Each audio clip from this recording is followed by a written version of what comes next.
Menopausal and perimenopausal women, listen up. It's time to take control of your health and comfort, and Winona is here to help. Winona is a telemedicine company for menopause care who believes that your symptoms are real, important, and deserve to be taken seriously. And for many women, this starts with hormone replacement therapy. Winona's HRT is made with plant-based, bioidentical hormones rather than synthetic ones, so it better aligns with your body to offer relief from hot flashes, weight gain, and other uncomfortable symptoms. 80% of women who use Winona find relief within just 90 days. So, what are you waiting for? Get started today. Visit buywinona.com today to start your free visit. With free shipping and the ability to pause or cancel at any time, your path to wellness has zero obligations. Use code SPRING24 at buywinona.com for 25% off your first treatment plan. That's BYWINONA.com for 25% off. Winona. Menopause care made easy. Summer is the season of hot temperatures, outdoor adventures, and refreshing water activities. Summer is also the season of rough on your feet, causing dry, cracked heels and toes. Introducing Babyfoot, the original exfoliation foot peel that contains 16 natural extracts formulated to remove dead skin cells in 3 easy steps. Apply the booties, relax for an hour, then wash your feet. In 14 days, you've got baby smooth skin and your feet have never been softer. Letting dead skin cells build up over time is hazardous to your foot health. Our professional-grade DIY products, like our original exfoliation foot peel, our men's foot peel, or our moisturizing mask, are some of the best foot care products on the market, created with your foot health in mind. Pamper yourself with a spa day from the comfort and convenience of your own home with Babyfoot. If you want a chemical-free, easy-to-use exfoliating process from the company that created the original foot peel, it's time to treat yourself to Babyfoot. Go to babyfoot.com and use the code SUMMERFEET24 and get 20% off your first order with Babyfoot. That's babyfoot.com and use the code SUMMERFEET24.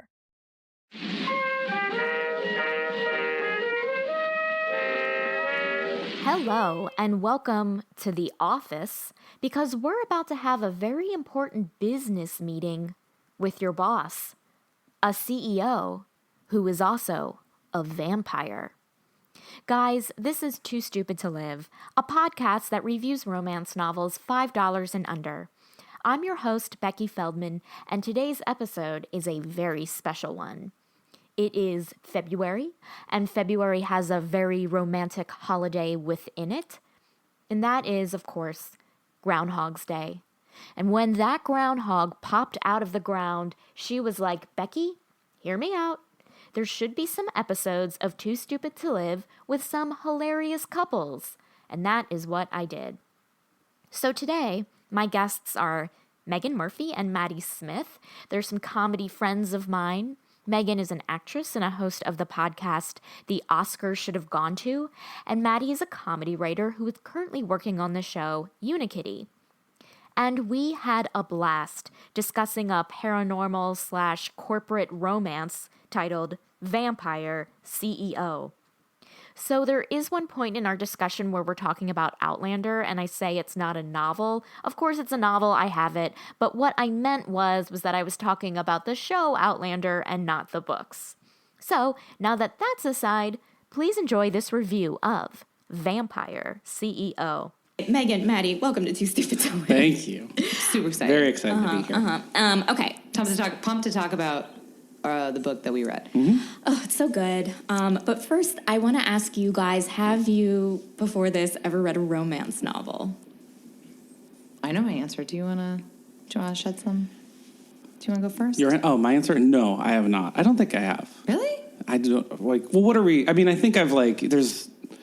That's surprising. There's the classical romance. I nothing in the sort of, I don't know, what is it, pulpy? I don't know what you'd call it. The genre of romance. That I feel older, romantic.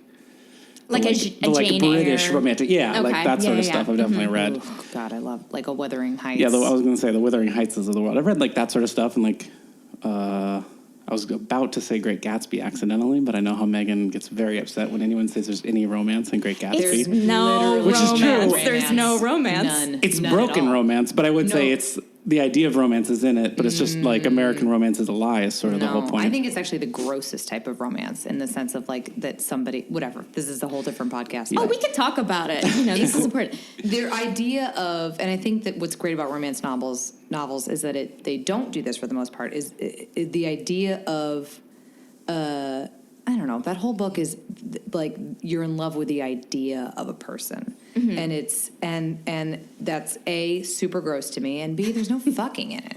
So Yeah. it's like nobody fucks. true. It's like what am I doing? Like what are we doing here, guys? I mean, It's- when I read it, when I read it in high school, I was like, well, in between these two chapters, they fuck, and I'm just gonna think about it. you have a way better imagination than I do. I was like, I need it spelled out for me. I don't think that's any book with like where a billboard factors in, in a major plot point is not a romantic novel. But I like romance novels because when I was like a kid, I don't really want to like toot my horn about this. I was like pretty advanced for my age reading. Oh yeah, you're smart. You're a smart human. Yeah. You're very I'm smart. What you call like a smart person. And I was in like that thing that like when you would take like in class you'd be divided into like reading levels or whatever, and I'd be like in the top reading level. And then I got in trouble because I read ahead in the Phantom Toll booth, and so I got yelled at for reading ahead. And so I was like, I got to find another way around this. And it was kind of like I was too young. This is maybe like 5th grade. So I was like a little too young for like Wuthering Heights or like the Bronte sisters or whatever. So I read all of John Grisham, and then I exhausted John Grisham.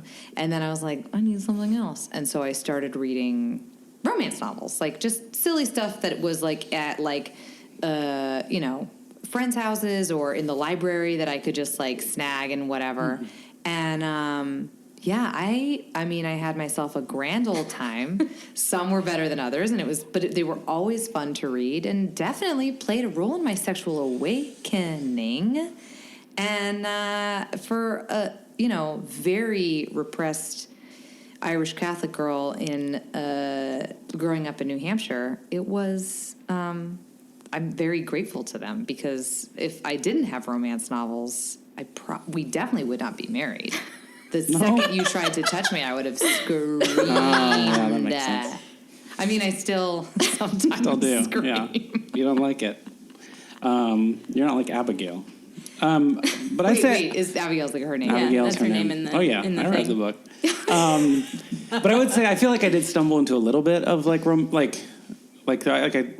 a lot of like horror books. Like when I was a kid, like it was R.L. Stine, obviously, which I think we all read a lot of R.L. Stine. And then that like, as I got older, I started like there was like Christopher Pike, I think was on that. Yeah, like Remember Me with the girl. yeah. And like I feel like when I started getting into that, every now and then I would like stumble, like I'd read a book and suddenly it's like a sex scene, like it's the teenagers are having sex and it's about a girl having her awakening, and it'd be kind of a surprise. So that's the one thing I'd stumble across it. And I do think that was probably what accidentally reading a horror book about teenagers doing it. You know what's like a really great horror book about not teenagers doing it, but people doing it that I think is like maybe you can shed some light on this, Becky, because I feel like it's on the spectrum of romance novels, but I'm not quite sure where. Is Anne Rice stuff? Yeah, I mean, I do think maybe it's not considered romance, but I mean, like this book or like other vampire romance-based books for sure are takes inspired place by Anne Rice, for sure. Yeah. In New Orleans. Yeah. Somebody that's never. So there we go. Fucking parallels and shit. For someone that's never been to New Orleans, I remember reading The Witching Hour when I was like way too fucking young to have read The Witching Hour. I was maybe like 11. And like she gets fucking raped by a ghost in that book, like straight up. And I remember being like, this is super hot. I need to go to... You know, Megan, you are entitled to whatever you think is hot. Yeah, go I for feel it. like I'm revealing way too much of my... This is the reason why I want you on this show. Just get into it. Okay. I super secret sexual fantasy would love to be raped by a ghost. Just a ghost. Like that's be taken advantage of. Let's not use the R word, by a ghost. And that, I think, Anne Rice and The Witching Hour and Vampire Lestat and all that stuff sort of got me on even though I didn't stick so much with horror later on, it did get me on the like, just, I want to read more about like romance, and I want to read because until then, again, it was a lot of like The Firm and So romantic. Jury. I mean, yeah, I think there is something to that because like female readers like have this fantasy of like having sex with a vampire, and I think ghosts may fall into that category of like, you know, sex with something dangerous. Like you're on the edge of either like having the best orgasm of your life, and if you teeter over, you're dead. And I think people like that. Like our heroine, who like is like very into. There's a scene that she's very into until all of a sudden she is like, "Oh, if this scene continues, then I will die." I would be a dead person. Yeah. I think it's weird because I do feel like there is an interesting when Matty and I first started like seriously dating, and we moved in together pretty quickly. Like after a year. Like not even a year. It was too quick. Like we probably should go have back. slowed that roll. I think there's something weird. There is that when you're a woman, there is always that danger of like. And I remember after moving in together, and looking at him, and I'd be like, "You're just a stranger. You could just fucking. I sleep next to you. You could fucking kill me." At any time, you could fucking just put your big, giant. He's got big hands just around my neck, and I do have big hands. could just murder me.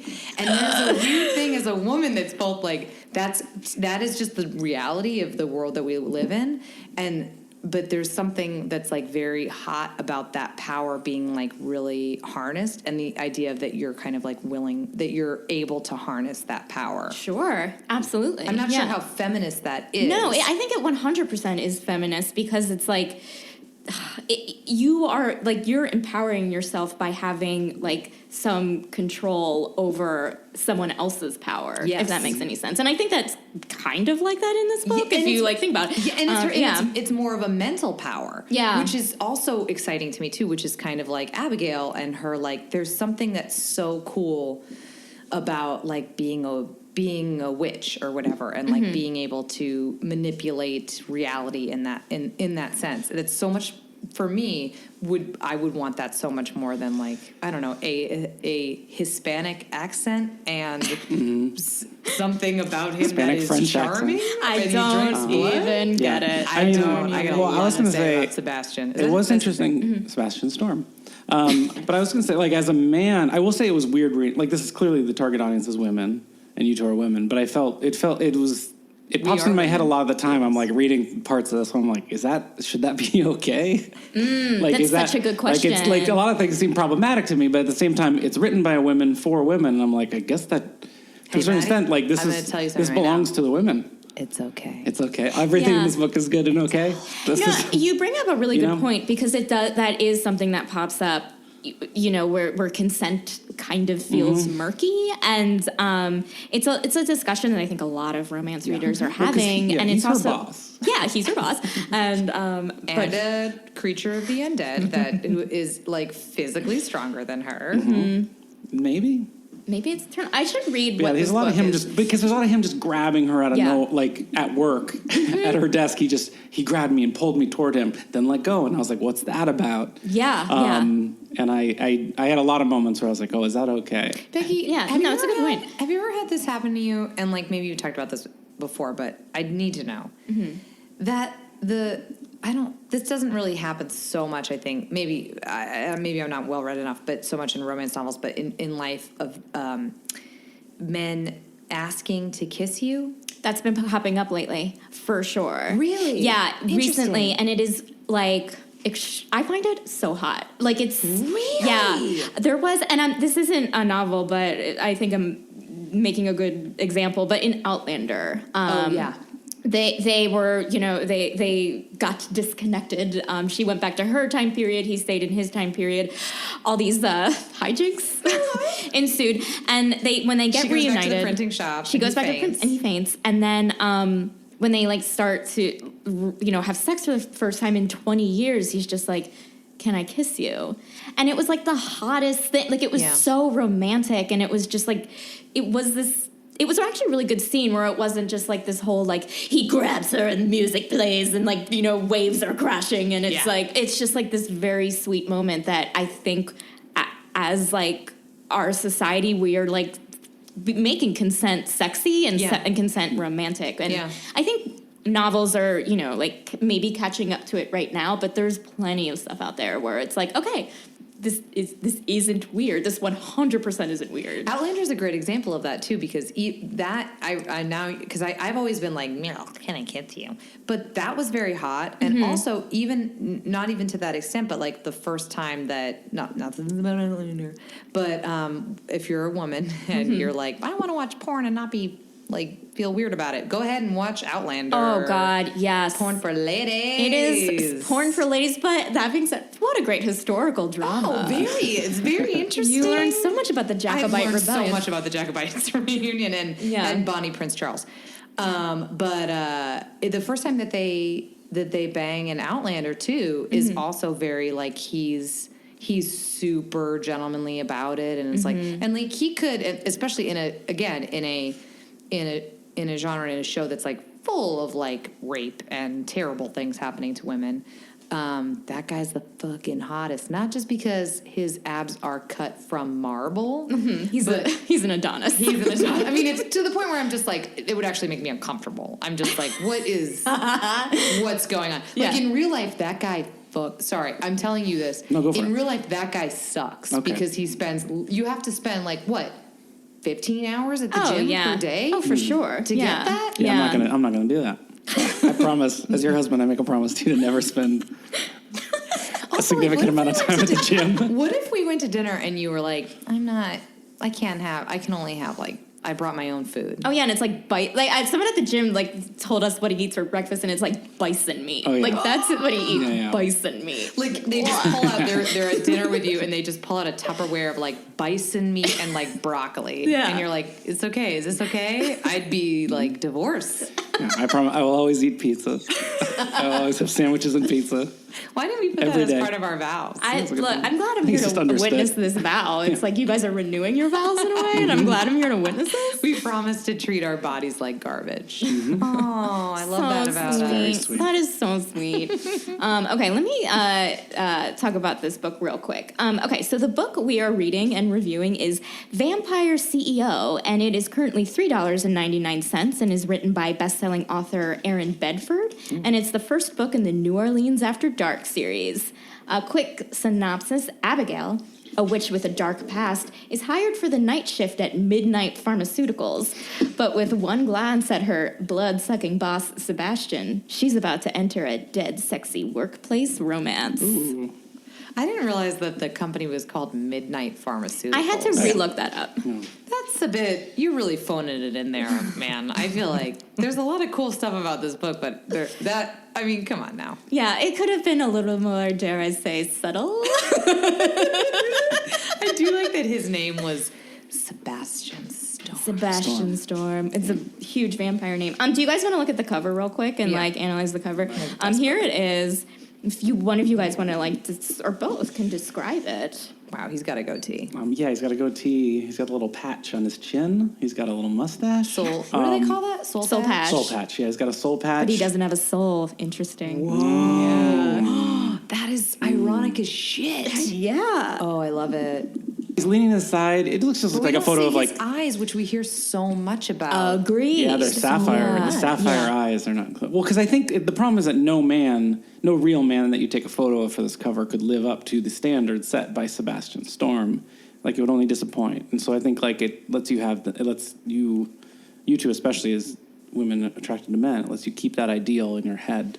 I like a man that has that. Also, that brings up his hand He's like that. He's doing the like holding he's his tie sort of. holding his jacket. See, closed. I thought, you know how like a guy's about to up and unbutton his jacket. He's like, I'm about to sit down. Yeah. Yes. I'm gonna tell him it's hot. It's really hot. It's playful too. It's Yes. kinda, it's got a little He's like, lean. my dick is so big, it goes up my chest, and like my jacket can't to contain my penis. I will say I was expecting more description of the man's penis in the book. It seemed like it set up a lot, but there was one passage. There was only one passage.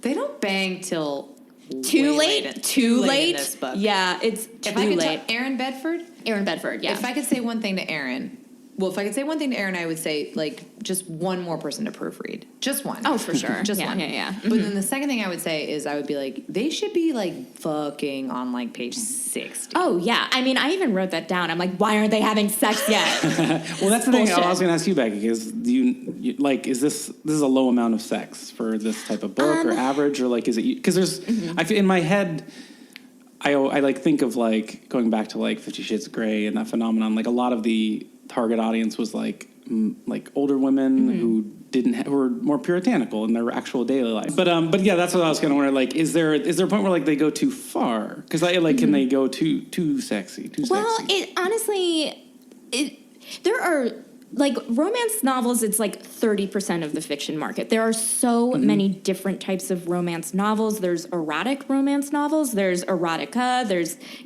Christian romance. There's Amish romance. Like there's all different types. What is this? This I would say is paranormal romance. Okay. In terms of the amount of sex, again, it varies. This I felt like there was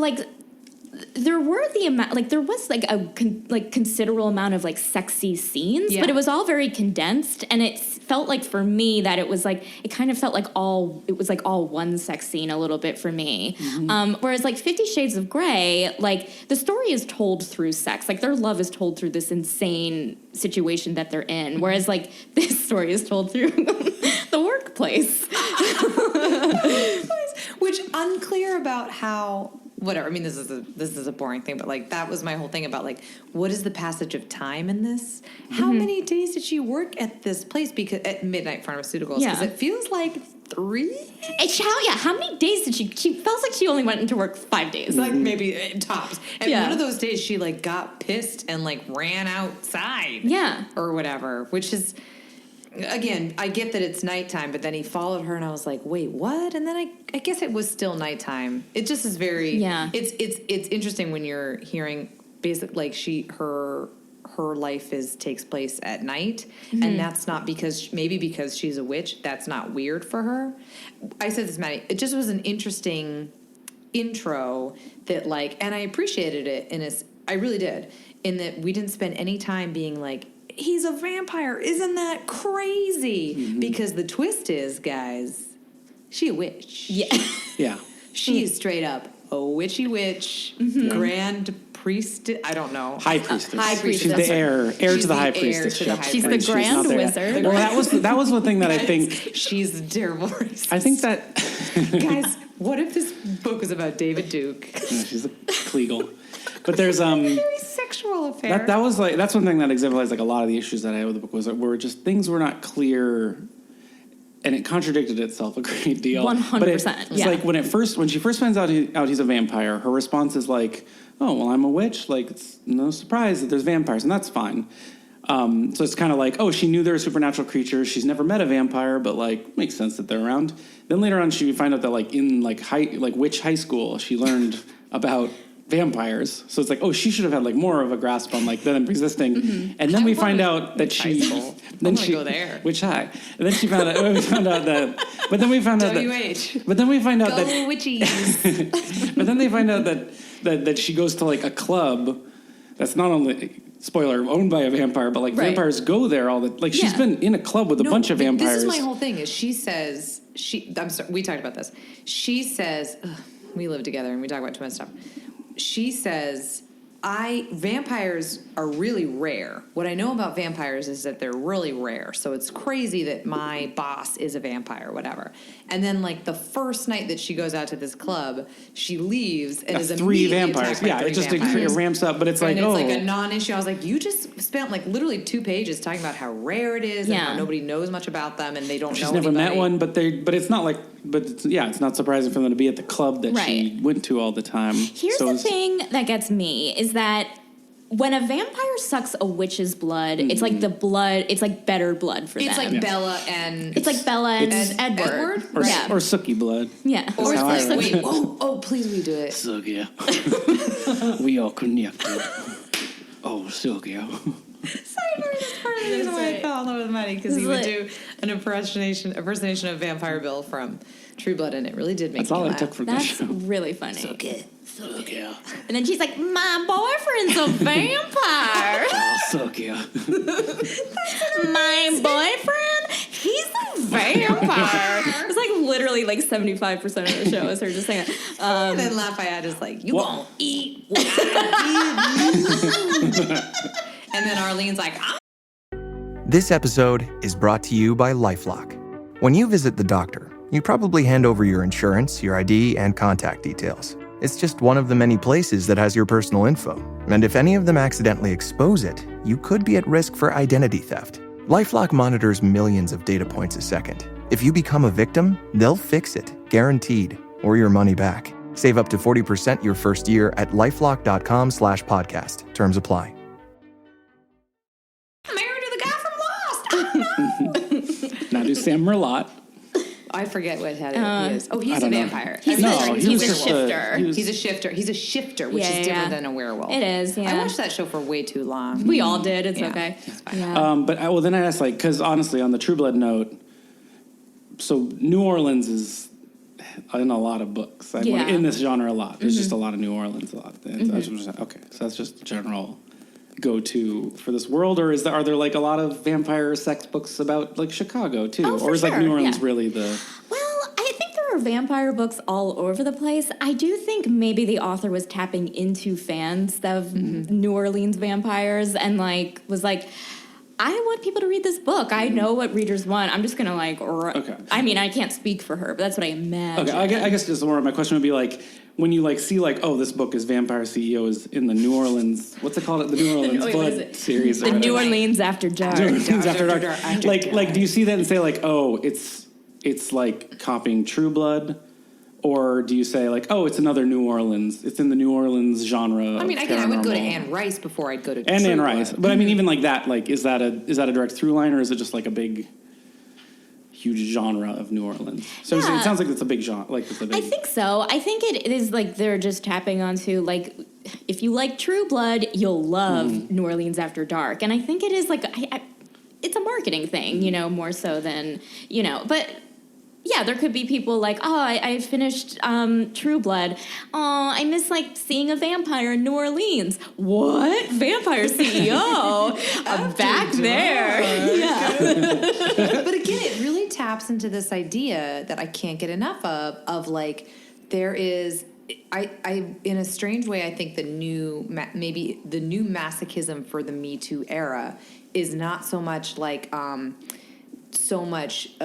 or pain becoming pleasure as it is of like dominance becoming pleasure, maybe, or For sure. something like that is like, because we have sounds, again, this is gonna maybe sound terribly anti-feminist. I don't mean it this way, but I for one, and I grew up in an extremely privileged situation where I was never made to feel, I know exactly where I'm coming from, and it's, everybody should hate me because it was very Leave It to Beaver, but also like empowering and good education and this whole thing.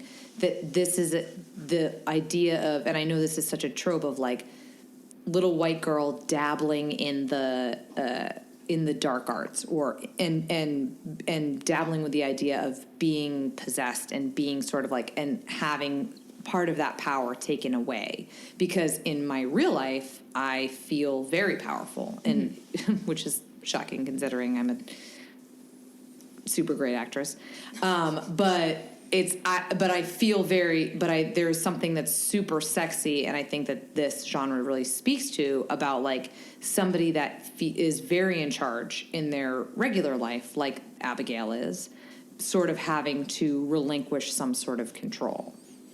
Yeah. But would you say she's in charge of her? It feels like she's had some issues. She's in a period of transition. She's not. She's having difficulty. Like I almost think in charge. Well, I almost think it's like. Well, I mean, I guess this is, I don't know, weird critique of the book, but like it almost like has it both ways, because I think you're right about that in terms of like her state in a lot of ways, but at the same time it also wants her to be like kind of frumpy, and her clothes are wrinkly, well, and not designer brand, that and stuff like I and hate. like kind of and it kind of plays that thing that I think like generally makes someone more relatable is kind of the idea. It's like oh they're like me, they don't. Well, and she their keeps shirt's saying dirty. she goes, I could snap my fingers and have like great clothes and the whole thing, and I'm she like, doesn't. She doesn't do that, but.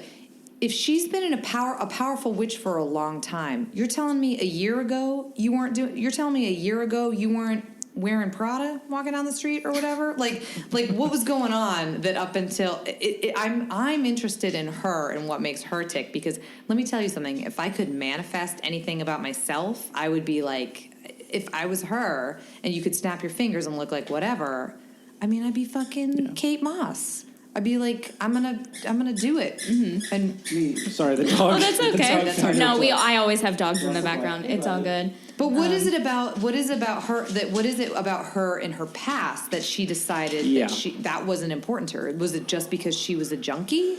That's what I saw. Like, she was, like, using her powers for her advantage, killing people. We need to talk about this. Well, She fucking killed people. she's but let me say, like, the way it's written, it's possible that there was like a paragraph that did tell the whole story of what happened, but like it kept on like hinting and building at this past of hers, and like you said, like she's murdered people, so she's done all these horrible things, and there's like clearly like a year ago there was it came to a head, and it was some big incident. We don't learn what that was, right? No. Other than that people are dead. Yeah, we and she had to don't. stop. Which is Okay, very, good. very I was like, fresh. there might have been a Because I was going to ask you guys, like, okay, what did she do? I think it was bad. They get really into the idea of. I do understand, and they really did explain. Aaron really did explain the idea that she like touches somebody and like And sucks their life for them, which I've wanted to do many a time. But I have a question about that because, okay, don't worry about spoilers. It's fine. Sorry. I was gonna say, should we go more through the story? No,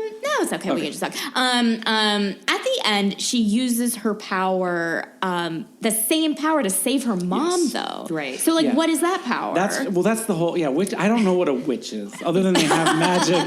They magic, and at one point she stirs her coffee involuntarily, and like she makes the elevator go faster. I don't remember that. She stirs her coffee. At one point the stir is going. Magic style? The stir is going in her coffee. Did they steal And she that covers from it with her Practical hand. Magic? Surely. Well, yeah, I mean, they stole her character from Willow from Buffy, is my thing. for sure. Yeah, and I think the Sebastian Storm is, what's his... Angel? I was thinking what's his Spike? face from... Maybe a little Spike, but what's his face from Vampire Diaries? Oh, Ian Somerhalder. Yeah, that whatever. guy. Yeah. Even the look on the cover is that. Is him. Yeah. Yeah. I don't know the event. Like, I don't understand the power, but like, I don't understand the power that she's able to reverse it. I understand she's like, it literally feels to me like remember that part in The Mummy when the mummy goes around and is like, Oxunamun.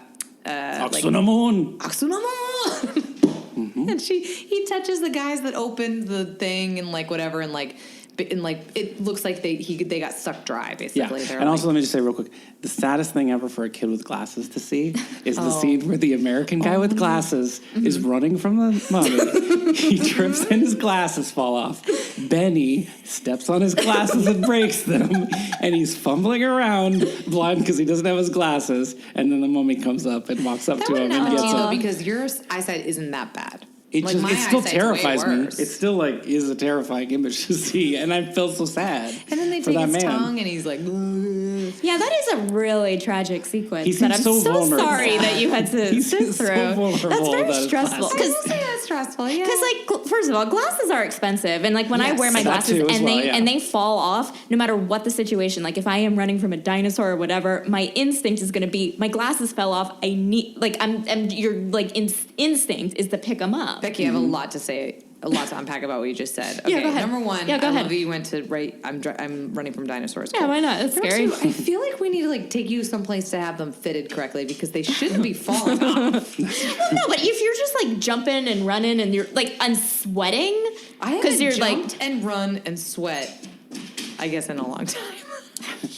My point is that she drains the life force. Yes. I'm just retelling. Yeah, things what is that she we don't doing? know. That's fine. But we don't know. But she alludes to a larger event that occurred that left. I think the quote was like bodies in her wake. Yeah. But she doesn't. But we never get into Well, that's that. the other, and it was weird because it even had like a third of the way in or halfway in or whatever, like we had like a flashback to her meeting the voodoo woman. Yeah. Who I guess gave her the power of gods and demons. Very problematic. Yeah, sure. But you know, it's old New Orleans. Nolans. But we never, Have some beignets. we never quite learned like Some chicory coffee. But it's kind of like we know if she sucks the life out of someone, it makes her live really long or longer. But like beyond that, we don't really like.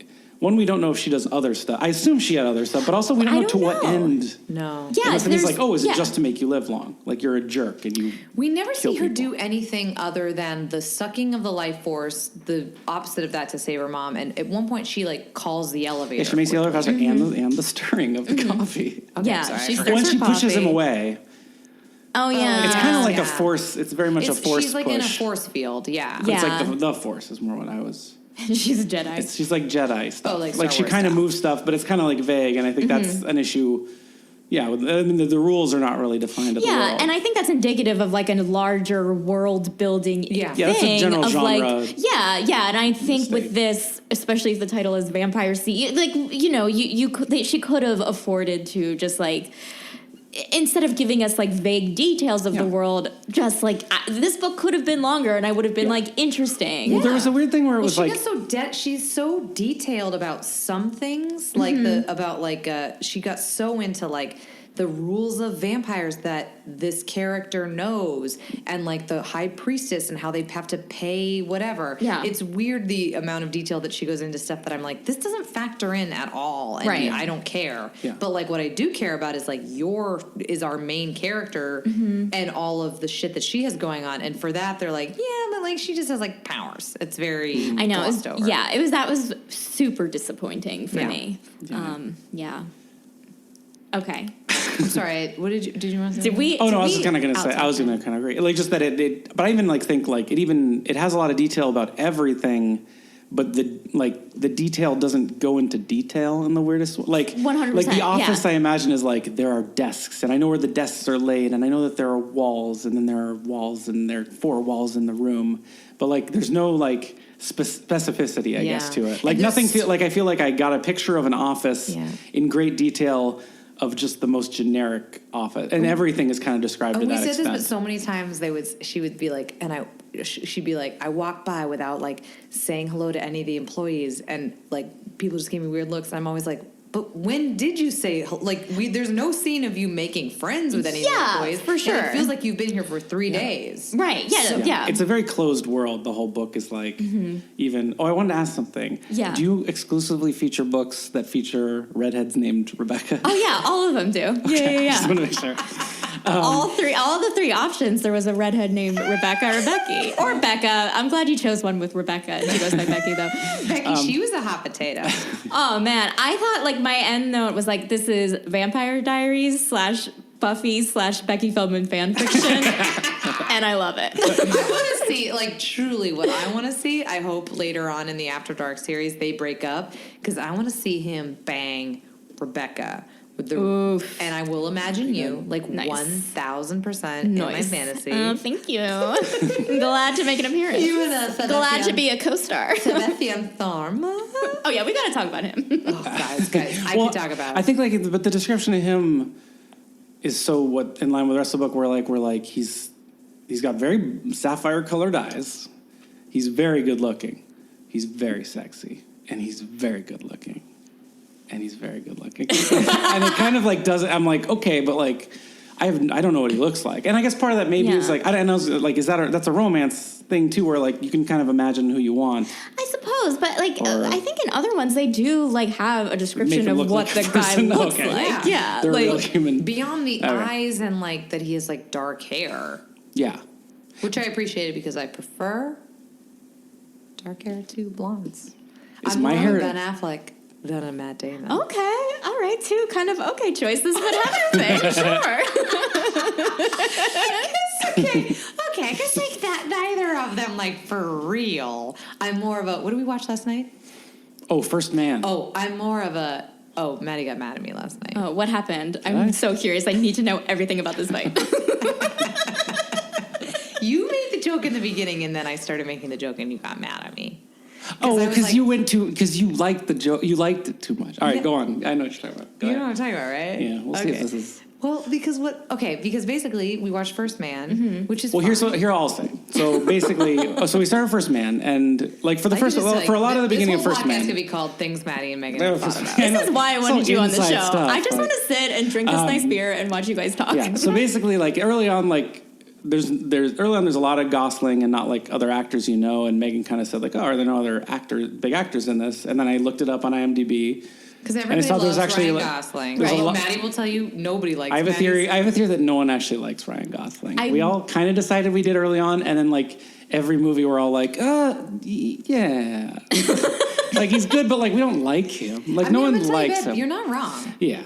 Okay, but I still love him. It's a good theory. Whatever. But anyway, so basically, like I looked up and I was like, oh, there's actually a lot of actors, like all actors of like the same level of like character, like the guy who plays Eli in Boardwalk Empire. Okay. Shout out Shea Wiggum. Shea Wiggum. Okay, yeah, he's in yeah. every movie ever. But basically, I saw like one specific actor that I was like, oh, there's one guy that you love, and I told Meghann, he's the guy you want to be your husband, but also you want him to be your dad.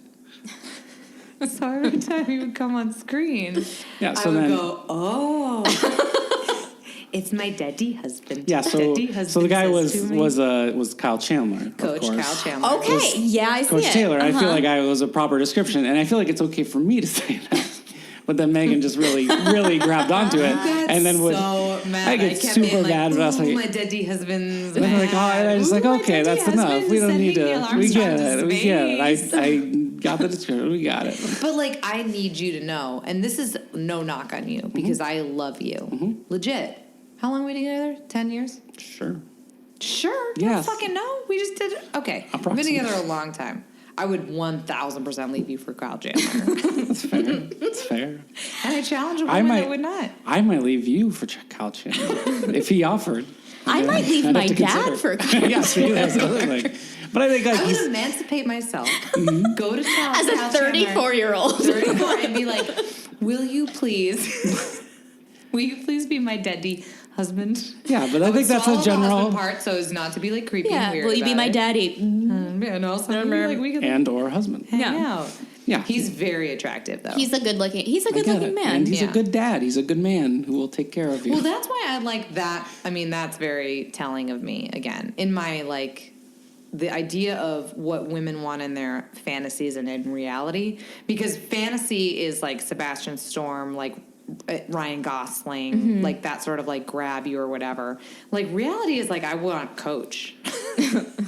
Reality is, like, kind of like a doofy, Well, like a beta guy. Like we in our fantasy, we want an alpha man, and then in like our reality, which 100%, you know, we want like a normal, like chill. Well, at least for me, I'm assuming for you too. Like we just want someone chill, but like in our fantasy, like I'm gonna want a Sebastian Storm. He's a vampire CEO. 100%. I want the head of the company. Okay. But in reality, I want like the unsung genius. I mean, you know what I mean? Whatever. So you should be happy that I was more into the beta. That you chose a beta. Not a beta. I didn't mean to say beta, but you know what I meant. No, he gets it. I get it. Wait, can I say one thing? Just kind of, I don't want to jump around too much, but one thing I was very disappointed in was like, Becky, you gave us these options, and Vampire CEO was clearly my favorite title of the book, and I was excited for the life and everyday goings on of a vampire CEO. There's so little of him being a CEO in this. It's my number one. I wanted to know more about the company, I want him doing, and all it did was every now and then she talked. It was like a child's idea of what a boss does, because she's like, I had to set up meetings. Oh, I had to cancel meetings. I got to get to these meetings. Oh, that's all she did. And that's all she did. And then at one point, he had meetings. I guess. What were the meetings? Who were they with? We didn't get any meeting with picture. the cerulean companions. Was that it? But were there other meetings with like? Oh, I don't know. Is there an actual business here? I guess. Okay, so it's Midnight Pharmaceuticals. So they make pharmaceuticals. Guys, what I think you're thinking? super selling him short, and you're not forgetting. You're forgetting about his 2 other businesses that he owns. He hints at more. Yeah, he owns the Supernatural bar. He owns the bar for supernatural people. A very nice Italian bistro. That's right. Yeah, he owns. He does. He owns, I forgot. I totally forgot about that. That is the most, that for me is the sexiest thing about him. If I met somebody that was like, hey, I own, not a chef, because chefs have like long hours. Yeah. But if they're like, I own a restaurant, like come eat at my restaurant, panty dropper. No fucking question. Do you ever think about buying a restaurant? I would love to buy a restaurant. don't know. Salvatore's was the name of it. Oh, well, that's here's the the sort of thing. detail you remember when you read the book today. Yeah. You But get. I know it because Salvatore is the last name of the sexy brothers in Vampire Diaries. Like, see, that's like everything in this book seems she based on stole something that else. Probably, right? 100%, because she's like, I'm writing this for ladies who love the Vampire Yeah. Diaries, and I'm like sold. Well, that's what I'm wondering. Is it a conscious choice? Like so much of this, and it seems like a lot of what I've seen in the genre is derivative of other things, which I don't think is a bad thing, because especially for like a comfort, like this is in like horror and like a lot of like comic books do this a ton, where like it's clearly like, oh, you're just doing what they did before and stuff like that, but it's kind of nice. Do you think that's her kind of just having, I don't know, this is a big judgment on Aaron Bedford, but like a more of a limited imagination, or is she like specifically being like, oh, I like referencing Vampire Diaries. Oh, I like, people like New Orleans. Let's do the thing they like. People will like reading this. I think it's the latter. I would 100% think it's like... Give them she's- what they want. Yeah, exactly. I think In that's a what it market is. that's saturated. You said, like, Yeah. what is it? It's like 30% or Like something. 30 to 40%. Yeah. You gotta find some. You do this with your own. I mean, Oh, I know. you No, do I'm this saying, with- yeah, I'm not knocking. I'm honestly, I don't mean for it to sound judgmental. No, I at don't all. think you're- not. I don't No, think no, you're no. knocking It's just it. more, is it conscious or not conscious? I'm just saying, like, it's so interesting to me because even you, you as a writer, you with your own writer. I name a lot of characters, Homer and Bart. That's what I do. And I'm like, babe, Come these here, have boy. been useful. You can't do that. But you do Spiky take- yellow hair. Actually, you try to do the opposite thing where you're like literally there would be a show that comes out that uses like that takes place in like I don't even know fucking Minneapolis, and you're like, ugh, I wrote something that takes place in Minneapolis. I guess that show's dead now. Then I guess it's over. It's like the worst thing ever. Well, yeah, that happens to me Yeah, too. I'm like, I was God gonna damn it, say, there's this a is- female character in this show. I'm fucked. You guys, sidebar, are the worst. And like writers are terrible. I don't know why. You guys are crazy. It's absolutely awful. You're smart and amazing, and like Vampire CEO. It's fucking all been. It doesn't matter. It's all been done before. And another thing I want to It's how you say, do it. yeah, is that you like romance readers, and I'm generalizing right now, so there could be an exception, me being one, is that they can read a book a day, you know? Yeah. So there has to be like a ton of output from these authors and from these like publishers, and it's like if these readers know what they want to read, it's like, yeah, give them what they want, sure. you know? So And I yeah. appreciate, and I don't think there's anything wrong. And that's why I am the captain now. That's why I am telling you guys right now. It doesn't matter if there's already a thing that takes place in Minneapolis or whatever. If a show or a book or whatever, if something is good, it's good. It doesn't matter if it's reminiscent of something else. Yeah. That doesn't affect, as a consumer, that doesn't affect me at all. That is just an easy marker for me to go like, oh, I like this thing. I guess if this is good, I will like this. I'll try this thing too. Yeah. And if it's good, it's good. It doesn't matter if it's a takeoff on something else. I don't give a fuck. Meghann, you just inspired all of us to keep with our writing careers. Everybody out there, fucking just make your shit. But I don't fucking make it be the exact same thing. Just make it be a good version of that thing. Vampire CEO. Questionable. Agreed. Yeah. I mean, I wish she had been. I think it seems a little late. Like some of the things are a little bit lazy. But if she had taken just a few more steps to, like we talked about with, what did you say? You had a great phrase. You were like detailing the details. Yeah. Yeah, that was Matty. That was a good detail. Oh, I mean, a did good something- phrase. Yeah. If you did, that was him. Thanks, guys. Oh, no, it was me. I said it. I'm so smart. Much.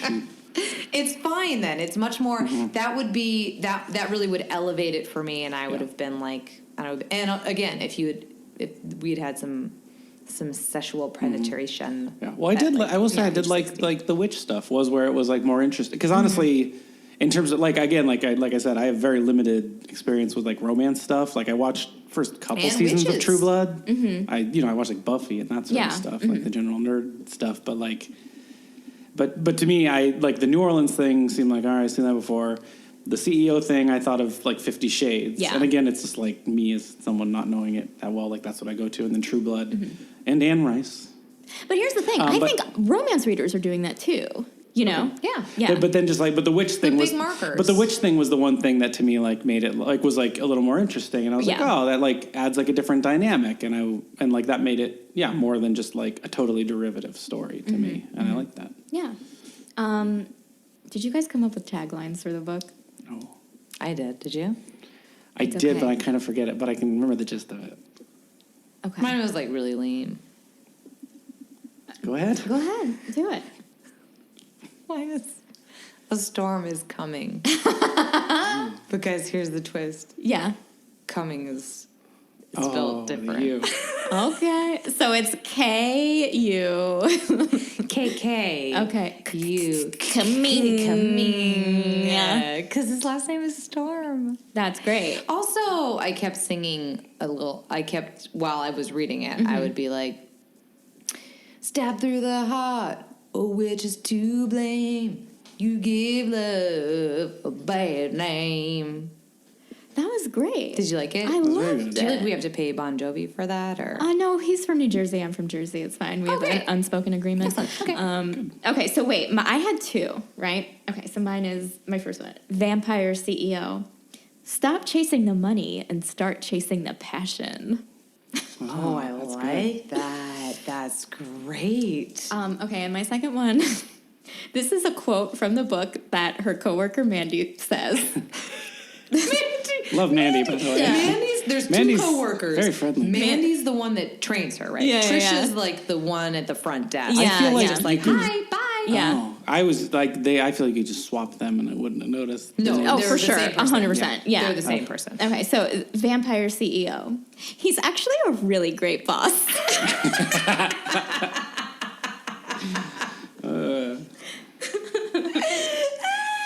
We don't have any evidence to the contrary. He seems very nice to her. I mean, he owns property. He's rich. Like, it doesn't seem like he's in any type of like criminal activity of like embezzling or money Yeah, laundering he or does. whatever. He's a He's legitimate not businessman. doing like a fire that. festival guy. And before they have a sexual relationship, all he just asked her to do is like rearrange his meetings. All these Yeah. meetings that he He's has got a lot of between meetings. the hours of like 10 and 4. Yeah, well, also, PM. he's got Yeah. the meetings, and then also there's one like when she goes back. I think maybe the last time she describes it as like she opens the door to the office and he's writing on paper. It's like what he's Yeah. doing. I'm like, oh, he's doing boss work.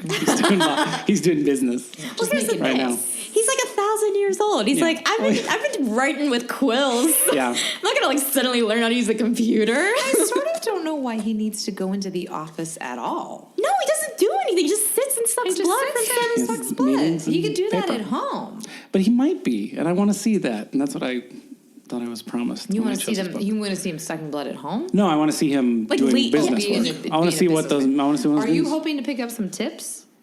Well, yeah. Maybe. If he's a vampire CEO, that means he's been a CEO for a really long time, like before we were all born, and like, Yeah. so he obviously knows how to be successful Yeah. and maintain a company. He does well. We need to know how he built his fortune. I guess the answer is go into work every day. Well, Whether yeah. or not you need to be there, go into work. Just make sure that you go in around like 9 at night. Okay, here's my question: when did he like? When he was like working before he became CEO of Midnight Pharmaceuticals, he was like working his way up the ranks, probably at a different company. Like, was anyone like, you don't age? Like, how did he get his job? You know what I mean? Well, that's like, It Great seems question. like it seems like the general path of people's learning here, and this is based on Mandy, I think is one, Mm-hmm. not Trisha. It's just like someone will be like, "Oh, how do you age?" They find out he's a vampire, and then they go, "Well, this is New Orleans. Oh yeah. Yeah. Of course, there's vampires. Of course, seemed- like they seem pretty Mandy cool." was as like, very, and by the way, we did not get enough Mandy. No. Because apparently she goes to what's the name of the club? It's like the witching hour. the midnight or the the I forget night it. the night murderer, the night stalker, the night something. The murderer. Wait, do you want times. my tagline? Oh, Oh, yeah, sorry, sorry, Maddie. down in the bayou, Oh no. he's gonna bite you. That's it. Anyway. That's great. I think, Dude, that was great. that was great. Okay. Rhyming is always good. I think rhyming is Yeah, good. The rhyme of the It's tongue really is the great. way it goes. It's really great. But yeah, what is it? Midnight hour? Midnight or night? The night something. Whatever. Yeah. Whatever. I just think it's weird that Mandy goes there and again, that's a story that that is a story that I'm very interested in. Let's Yeah. follow Mandy Yeah. when she gets The Night there. Watcher. The Night Watcher. What a creepy fucking name. Do you guys have a sexy lines or sexy parts you want to Do we? read aloud? All right, this passage I just felt like was very summed up the sex stuff to me. Okay. And feel free to it gets- set up the scene. Okay, so this is they're at the Night Watcher. For one, he's very problematic. This boss who just he grabs her a lot, and there's a lot of grabbing. There's a lot of grabbing and cupping of the thighs, and a lot of pulling towards him. But basically, the first time she goes to the club, he's up there at the balcony in the VIP thing. He sees her. It's very intense. He basically comes down and basically they're kind of start to dance on the floor, and he gets very touchy and grabby. And he pulls her close to him, and here's the passage. As his lips pressed against her, she could feel his hardened length against her stomach, and she couldn't help but wiggle her front against it. So she wiggled her front. So one, the use of the word length is his penis. I've never heard that. His hardened length. Welcome to romance. Is that in romance songs? What? I was going to say. That's a thing. I know that. And then also just that she couldn't help, but her response is to wiggle her front against it. I mean, I haven't read romance in a while, but I will say that seems not super detailed, just wiggling her front. But what is her okay? What's her front? What's her But front? what is what is happening? Here's the thing. I was someone was joking. Split up in there. Yeah, someone was joking. I think I want to call a vulva a front butt, and that's what I thought when when I read it. I was like, oh, she wiggled her front butt, and I'm like, what? Then it's front. So is it her lower abdomen because he's taller than her, or is it her vulvar area? Yeah, what is? I think it's her stomach. It is her stomach. She could feel his hardened length against her stomach. That's the least sexy. But part. also, I will say, I like that passage is indicative of other things because I think there's multiple times where she feels his dick against her stomach. Yeah, she feels his length against her stomach a lot. So he is. So yes, okay. So her front is her stomach. But the anatomy, it's a weird. I'm going to tell you something right now, though. If that means the way that they would, do it is he might have a pretty big dick if it's going up. You know what I mean? Well, yeah. Can I ask? Well, also, is it strapped upwards? I don't know. Can you just what? I just want to ask a question. Was there one part? This has been keeping me up all night, and I hope I'm not thinking of this from another romance novel that I've been reading. But it said that he had, she was his dick came out, and there was hair on it. Oh, I got it. Yeah, I got. Oh, Did you? Am I the only one who read that? And I'm like, what the fuck is that? I think I know what you're talking about. And I'm like, hang on a second. yeah, I've got it. Because I'm sure she meant the mound. No, here's but the thing. way it was written, it Here's sounded the thing, like there was Becky. a palm tree coming out of his pelvis. Vampires. Fun fact about vampires. Yes. They don't grow hair. They don't age anywhere else, so they don't grow hair anywhere else. But it's just a real jungle down there. Oh, man. Just out of the side here of I the got it. shaft. The part I'd highlighted this. Sebastian did not wear anything under his pants. Also, he doesn't wear underwear. Oh, that's gross. Yes. Is that- I'm not a fan. I feel like it'd get real swampy. What would you do if you found out your CEO wasn't wearing underwear? Be But also, I'll fire. tell you, this is the man thing, but pants have zippers. And he, as we said before, he was, he had his length hardened and was rubbing eyes. She's, wiggling against him. It's That dangerous. thing's good. It's That dangerous. stresses me But out. Sebastian did not wear anything under his pants. His cock stood out proudly, long and thick with hair sprinkled along the edges. What does that mean? As dark as the hair on his head. Yeah, it's splayed. The imagery. Also, sprinkled to me looks like you're losing your hair. Right. Sprinkled is there's one or two that are just boo, boo. I thought apologize. Like, I don't know if other ladies have this problem, but I need to tweeze my chin here and there. And that's what I was. Don't stop at chin. Oh yeah, no, Go to neck area. I have full on sideburns. I'm Elvis. I'm Jewish lady I shave Elvis. my face. Sidebar. Oh yeah, me too. Yeah. Okay, look, we all shave our face. Guys, everybody, if you're out there afraid to shave your face, shave your face. Shave your face. Go online, go to Amazon, get a tinkle. And Sorry, you just turned into a mom for a second of like, go to the bathroom and get a tinkle. Okay. You get a tinkle. That's a whole nother podcast. Sorry, continue. You got to tweeze. Oh yeah, I have to tweeze because hairs pop up here and there, and that's what it like reminded me of like, oh, your dick looks like someone hasn't tweezed their eyebrows in a month or so. That is dark Or hot. No, it's dark. I don't know. I just want to be accepting. Maybe someone's into that. Like I want this like biologically incorrect version of male genitalia. You are right. I feel like Yeah. either you got a full situation down there, or you're one like a Ken doll, but with a penis. Like you're like where it's like or you're who do we saying was an Adonis earlier? Jamie from Outlander. Oh, yeah, like Jamie's got like, although he does have chest hair. He has a little bit of chest hair. Does. Yeah. But you a can sprinkle. be if you're like one of those like bodybuilder guys where you've got like nothing here and nothing there. Okay, that's one thing. Not my thing, but fine. Or you've got like a regular bush situation. Sprinkled is not. Sprinkled isn't a thing. No. It's not a thing. You're Unless between waxes. Oh, yeah, no, it's not good. It's like, come on. You know, who am I to judge? We've all been between waxes before. Like, come on now. But, you know. CEO. I feel like he could get that handled. Yeah, he would be groomed. Yeah. He would be. He would well, be. the way He they've clearly- described the rest of him. He's so perfect. Because she's, like, making appointments for him. So, obviously, she'd be making, his various grooming, He made those. ablution appointments. Okay, I have a part. Oh, yes. Okay, well, I want to preface this by saying, I think this is the first time. Yeah, this is the first time they like do it. Okay, and they're good. in the club, and like she comes to him at the VIP lounge or whatever.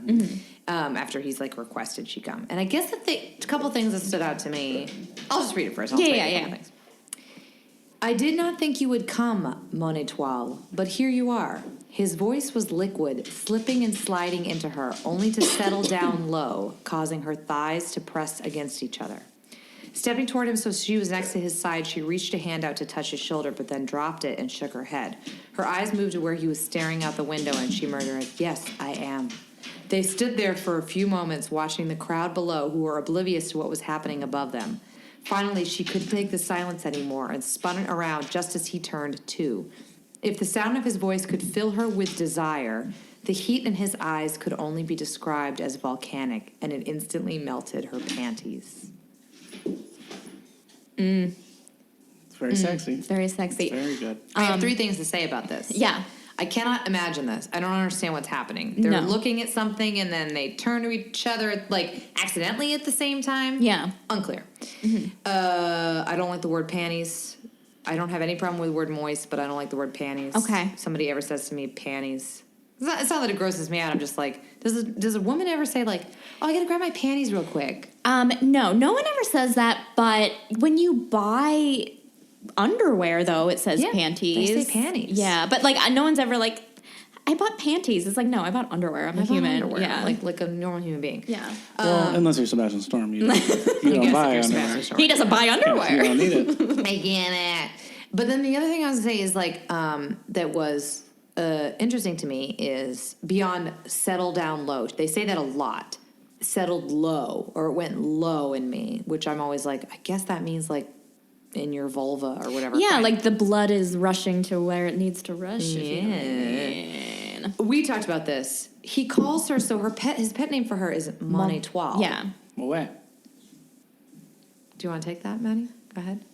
What do they describe him as consistently? Oh, well, no, they He's kind of Spanish. It's very confusing. Yeah, he's Spanish. But he speaks French but because then- his mom but is his French. mom is French. Yeah. All right. But then he's also like, it seems like at times she tries to go for a New Orleans like kind of voice to him, like when he's talking about stuff, and it was very unclear. It seems like she just wanted it every way possible at once. Right. Here's the thing.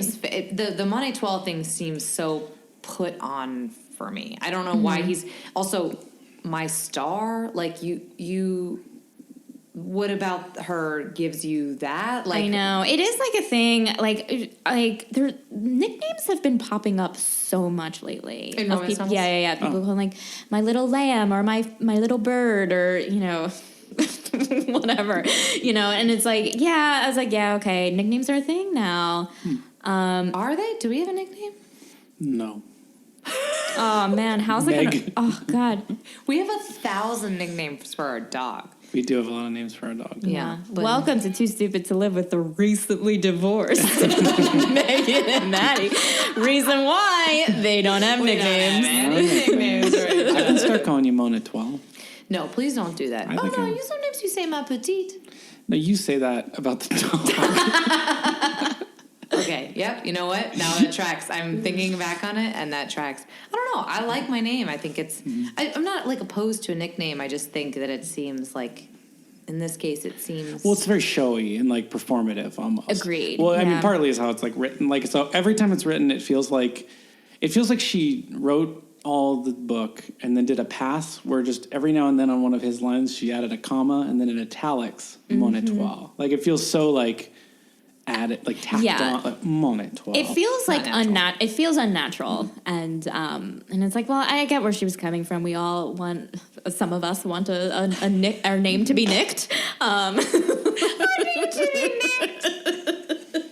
Becky, you are Becky motherfucking Feldman. Oh, yeah. And don't anyone goddamn forget it. Yeah, like if I'm around the house, like Becky motherfucking Feldman, can you grab me my shorts? Great. Thank you for calling me by my nickname. I like that You're so sweet. in this fantasy too. By the way, his pants are off. Well, we're getting ready. We have to go. Like we're going to the beach. We're going to the beach. Hey, Becky motherfucking Feldman. You know those? Where are the beach good pants. chunks that I like? Oh, you know what, babe? They're I'm so sorry. I put those in the wash. Becky motherfucking Feldman. I wanted to wear those today. I know, but I had a stain on them. And then he's like, Becky, I love that little Becky motherfucking Feldman. I love that face. And I'm like, oh my God, I love your face. This is I cannot wait to meet this man. I know, me too. What I want to say. I had two things. One, he keeps ripping her panties. Now that we were talking about panties, there are multiple times where they're having sex and it's like her panties were in shreds. And I'm like, that is so disrespectful to her property. Yeah, I was going to ask you guys, My like, would you be underwear mad is about that? Because livid. I would be livid. Yeah. Has happened to me before we met. Don't worry about it. I don't like that. I don't like hearing that. I was the first boy you ever kissed.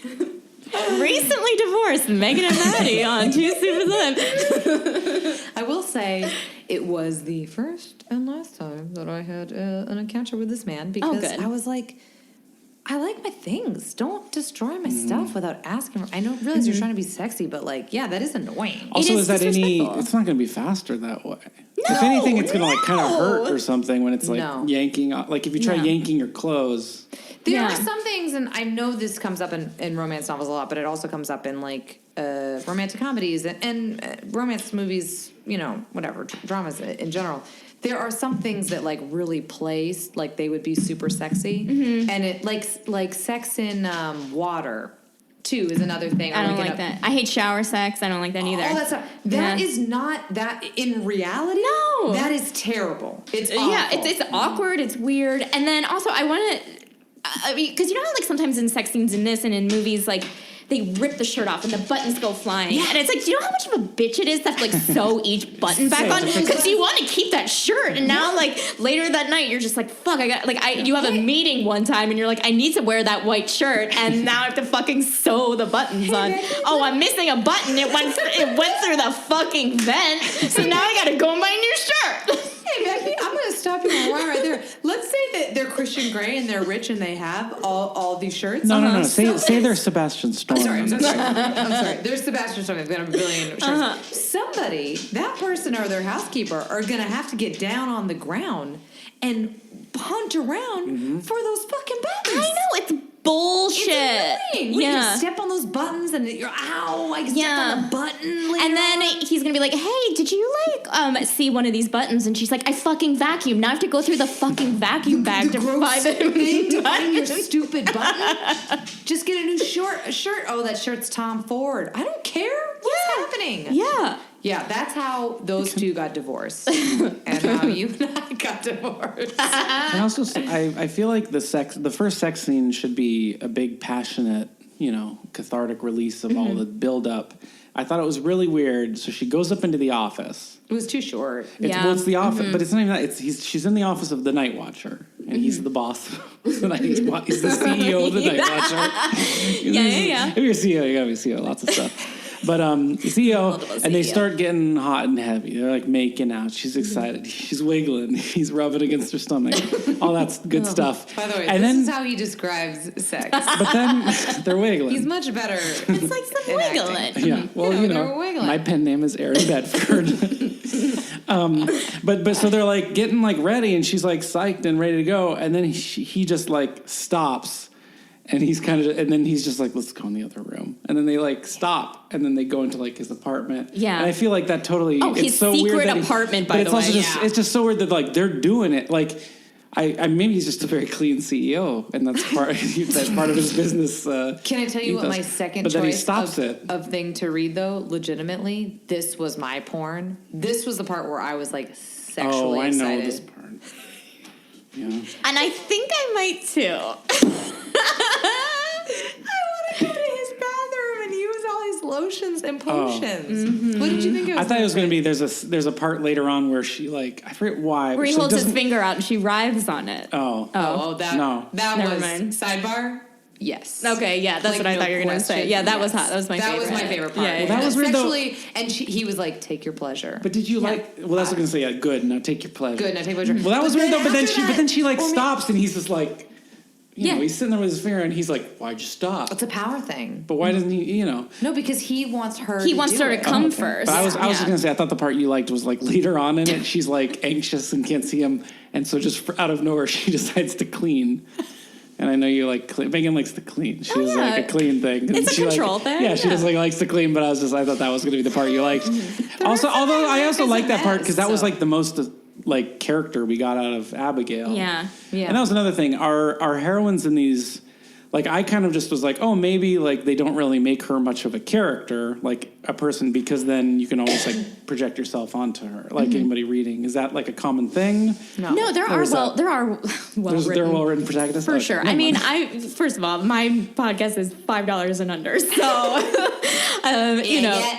I want to make that. Yeah, but yeah, I mean, there's some where it's like, okay, yes, I am to imagine myself in this character, but there are other ones where like, oh my god, like really well written ones. You're like, this is just a really good story. Like this is a good novel. This is a good piece of fiction, and there just happens to be like sexy times. I mean, I want to say you and I have talked about this, Becky. But when we were talking about what to read for this podcast, I was like, oh, I want to do something supernatural because my good friend Rebecca Weatherspoon my friend Rebecca Weatherspoon that I went to beyond high school, I grew up with. She writes like paranormal stuff, and it's both sexy and also like really well written. It's super still in that. she's a really good writer. She's an amazing writer, and I it's like her still in stuff. that romance genre, but it's also like, wow, you can sort of play into what the audience wants for sure, which I think she does well, but also like craft people with like inner lives and inner thoughts and desires and monologues and shades of gray. There's not a lot of not to play on gray, but there's not a lot of shades of gray with anybody sort of in this. Even with her magic, it's either good magic or it's bad magic. Right, yeah. There's nowhere in between for her. Either she and Sebastian are happy together and they're great, or they can't be together. And that is never as interesting as a story as something that is just like, like there's going to be parts that are going to work out well and parts that are not going to work out well. Yeah, there's not enough like nuanced conflict. Yeah. Between I felt like throughout throughout this whole book, everything goes pretty well with her. Like she goes and like Mandy, I was like, oh, Mandy might be like difficult with her, or there's other.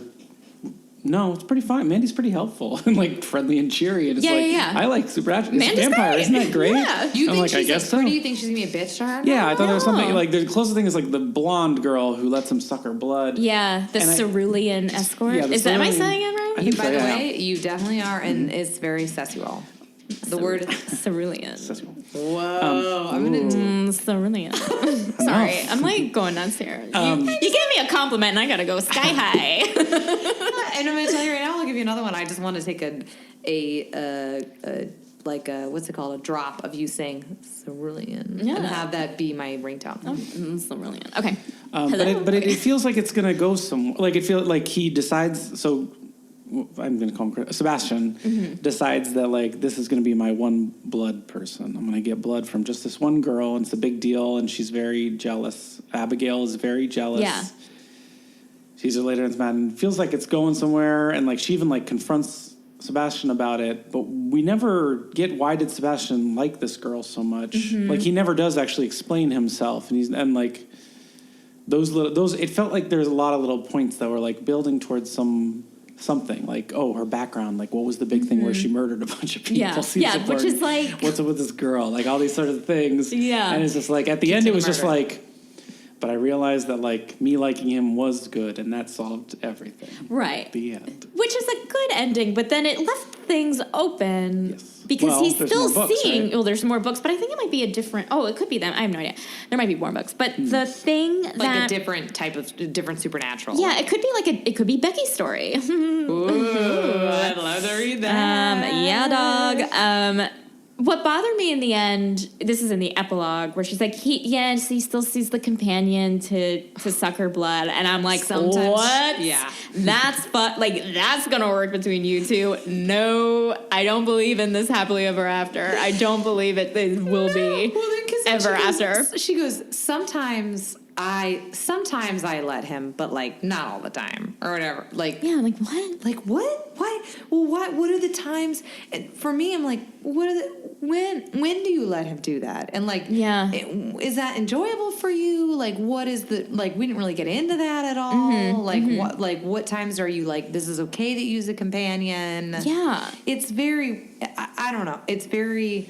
The boundaries of their relationship are ill-defined. Yeah, and there also is the thing of which pops up in True Blood of like when she ages, even though she's not going to age as fast as like normal people, but she will some age of that back to her mother. Yeah, and so like it is like yes, he will always love her, whatever but it is a thing. It is a thing of like like having to die, and like your companion is perpetually.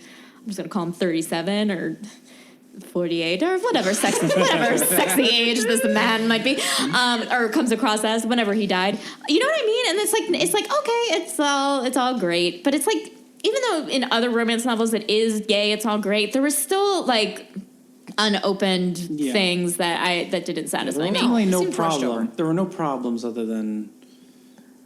People thinking there are problems, right? Like it was kind of like thing like, oh, I thought there was like Maria. There's a whole big thing of like Maria, who's the second. I was playing Maria's second in command to Abigail's mother, who's the high priestess. Yeah, but they find out about like, oh, witches shouldn't date vampires, and then she says it's just because they're like kind of like men, like a general men thing, where it's like, oh, they'll like use you and they'll spit you out, and then Abigail just believes her for a little while.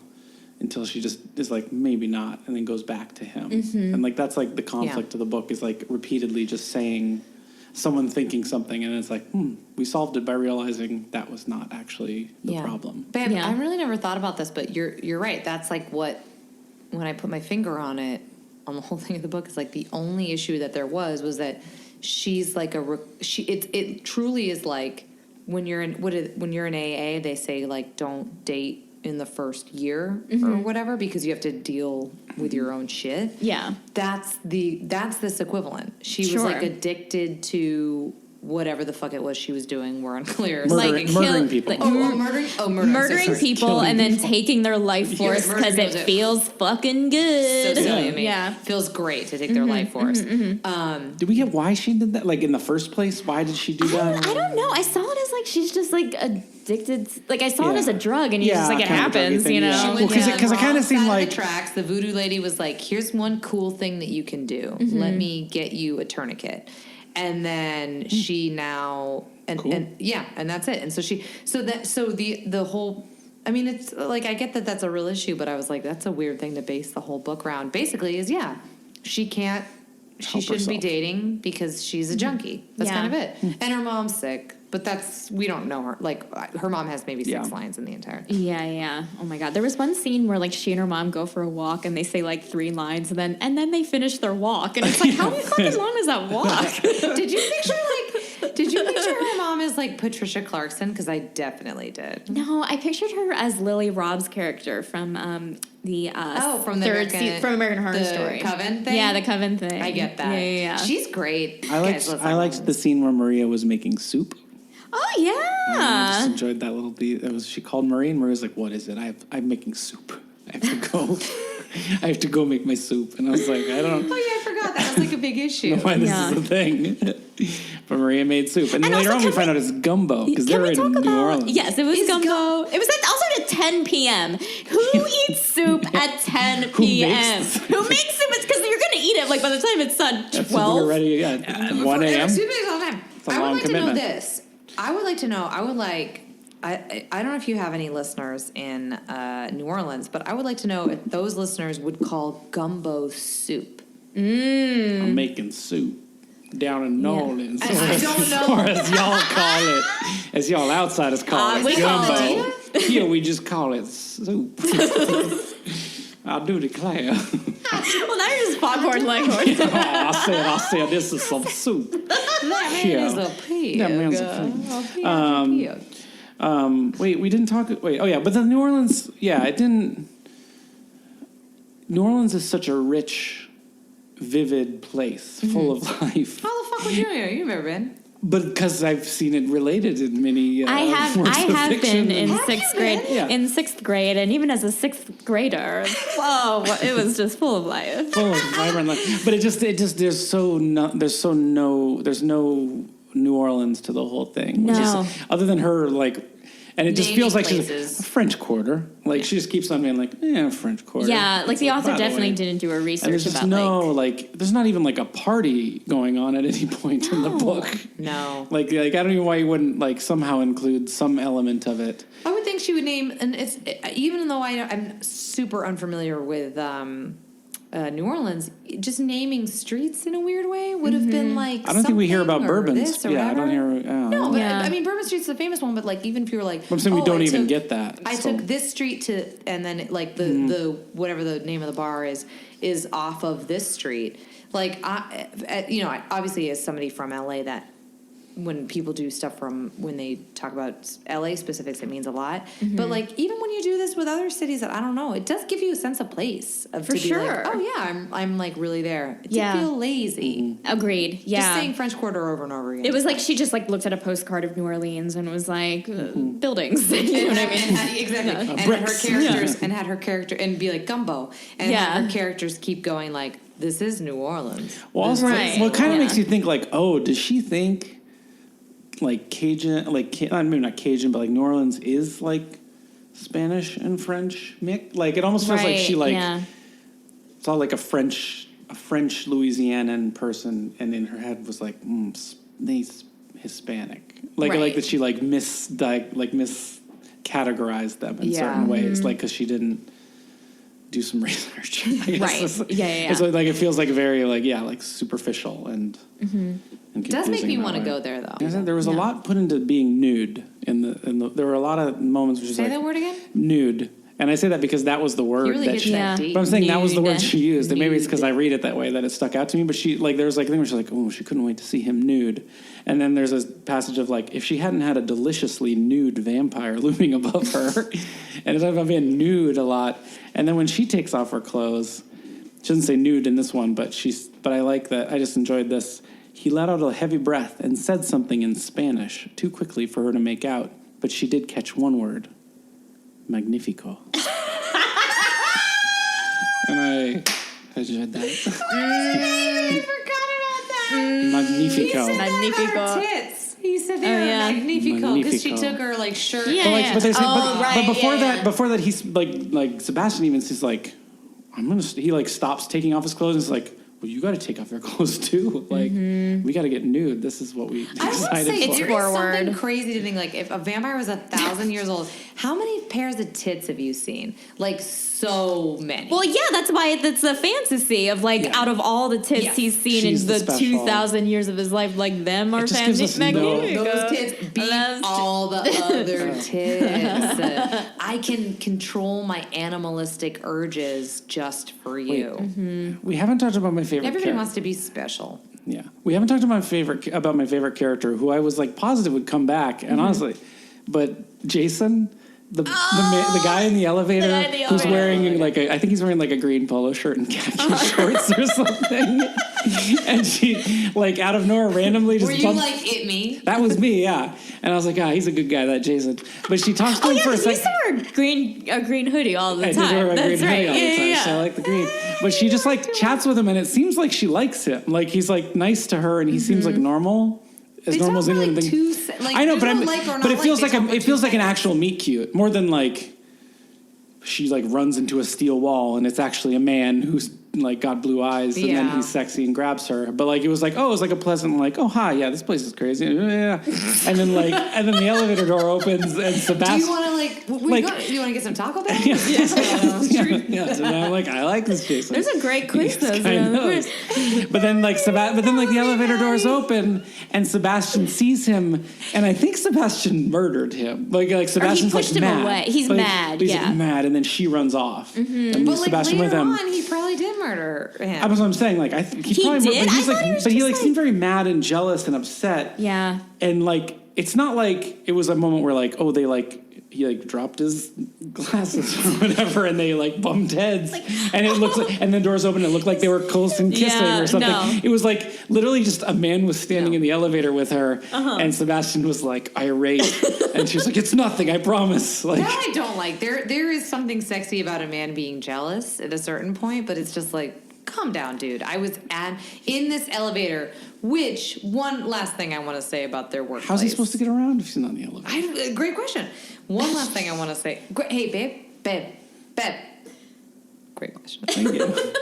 One last thing I want to say about their workplace, because the title is Vampire CEO. Sure. Is when she talks about going to his office at first when she gets the job, and she's like, the elevator's open and it's this big long, and I think this is actually a good piece of writing, because she goes like, it's a big long hallway, painted hallway, and nobody's there.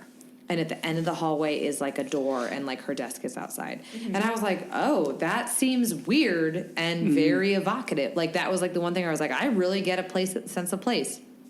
Cool. Literally 3 pages later or whatever, she totally undoes all of that. Yeah, And is like, yeah. the next night I went there, the elevator's open. And per usual, there's people buzzing all the way around, blah, blah, blah, blah, blah. Everybody's around my desk. And I Yeah. was like, which is it? You said it was open and it was like an empty thing and it was just you and it was quiet in the desk, because that's so much more evocative. Agreed. And Yeah. then It confused me. Yeah. It was so confusing, and it just is like, man, that one piece of writing that I really was like, oh, you've given me a sense of place. She pulled the rug out from under me. Yeah. Aaron. Okay, so should I read a part where probably should end this episode, but it's fine. I don't care. But I want to talk about I want to read a part where so he bites. This is the bite. This is the when he bites her. They're having sex, and they're in the alley, I think, and he bites her. Oh yeah, I'm glad somebody did this one. We gotta do a bite. That's what I figured. Okay. Tongue tangling with his, her magic prickled along her skin. The change from exploring to ravaging was instantaneous. His fingers gripped her hair, jerking her head to the side, and without warning, his fangs sank into her. A sharp, searing pain flowed through her. And then a euphoric feeling came over her. Combined with the pressure between her thighs, she had no control over the sounds that were coming from her throat. They were like low, keening sounds from an outsider might have mistaken for cries of pain. But Abigail had never felt better in her life. All of her fantasies of what it would be like was nothing compared to the real thing. If letting him bite her was this consuming, then she could just imagine how much better it would be to have him buried deep inside of her. I am blushing. I mean, that is a hot. It's hot. There are a few moments that are really hot. I think they're over way too quickly. Can I ask one moment? Because it seems like it was presented as if it were attractive. To me, I found it not attractive. And I don't know what. But after they've done the deed, after they've boned, they've gone to Bone Town. They went downtown. It goes into good detail. I love you. It goes into great detail of she leaned back on her hands and spread her legs wide, abundantly aware that she still wasn't wearing any panties. Sebastian slid the cloth slowly up the inside of her thigh, cleaning up their previous activities. Vampire jizz. He cleans her off. Yeah. He like. That's gross, right? Yeah, That's not a sexy moment for anyone, right? No. I think it's kind of. Okay. I just want to put that out there. All right, let's move on. I think it's kind of hot.